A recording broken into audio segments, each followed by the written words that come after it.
ஒரு அழகான அமைதியான உலகம். அந்த உலகத்தை உருவாக்கியவர் யார் தெரியுமா? உலகத்தில் பலர் அறிவியல் சார்ந்த பதிலை கூறுவார்கள். ஆனால் அவர்களுக்கு தெரியாது தேவன் படைத்ததால தான் அறிவியலே உண்டாயிற்று என்று. வாங்க, தேவனின் சிருஷ்டிப்பை ஒரு சின்ன கதையாக கேட்கலாம். ஆதி காலத்திலே தேவன் வானத்தையும் பூமியையும் சிருஷ்டித்தார். ஆனால் பூமி முழுவதும் தண்ணீரினால் மூடப்பட்டிருந்தது. வெளிச்சம் இல்லாமல் இருளாக காணப்பட்டது.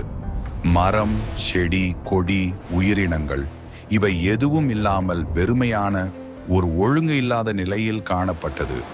அப்பொழுது தேவன் வெளிச்சம் உண்டாக கடவது என்றார். உடனே வெளிச்சம் உண்டாயிற்று. பின்பு வெளிச்சத்தை பார்த்து இது நன்றாக உள்ளது என்று கண்டு வெளிச்சத்தையும் இருளையும் தனித்தனியாக பிரித்தார். பின்பு வெளிச்சமாக இருந்த பகுதிக்கு பகல் என்று பெயரிட்டார். இருளாக இருந்த பகுதிக்கு இரவு என்று பெயரிட்டார்.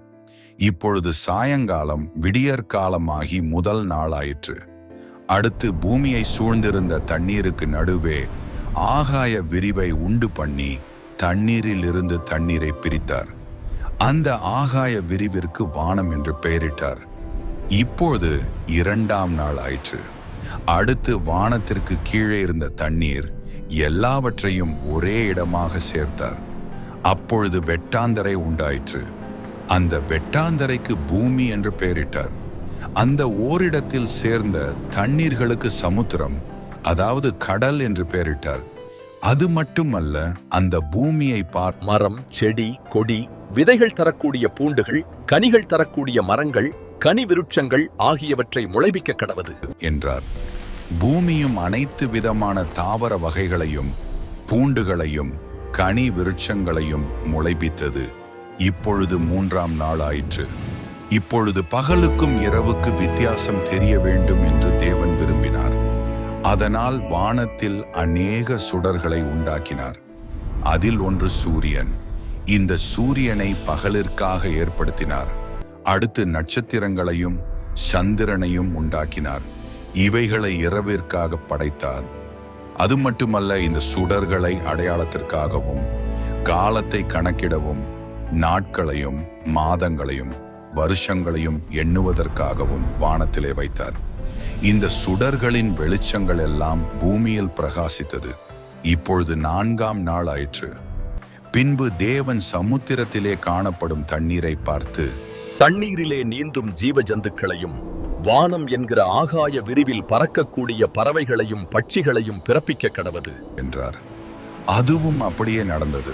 பின்பு தேவன் தண்ணீரில் இருக்கக்கூடிய ஜீவ ஜந்துக்களையும் பறவைகளையும் பட்சிகளையும் ஆசீர்வதித்து, நீங்கள் பலுகி பெருகி ஜலத்தையும் பூமியையும் நிரப்புங்கள் என்றார். இப்பொழுது ஐந்தாம் நாள் ஆயிற்று.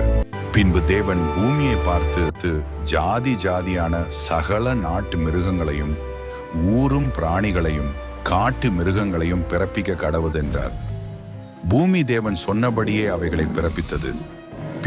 பின்பு நமது சாயலாகவும் நமது ரூபம், அதாவது உருவத்தின்படியேயும் மனிதனை உருவாக்குவோம் என்று சொல்லி அவர்கள் சமுத்திரத்தின் மச்சங்களையும் வானத்தில் பறக்கும் பறவைகளையும் பட்சிகளையும் ஊரும் பிராணிகள் காட்டு மிருகங்கள் நாட்டு மிருகங்கள் அனைத்தையும் ஆண்டு கொள்வார்கள் என்று சொல்லி மனிதனை மண்ணினால் செய்து தமது சுவாசத்தை மனிதன் மேல் ஊதினான். பின்பு மனிதன் ஜீவாத்மாவாக உருவெடுத்து வந்தான். இப்பொழுது ஆறாம் நாள் ஆயிற்று.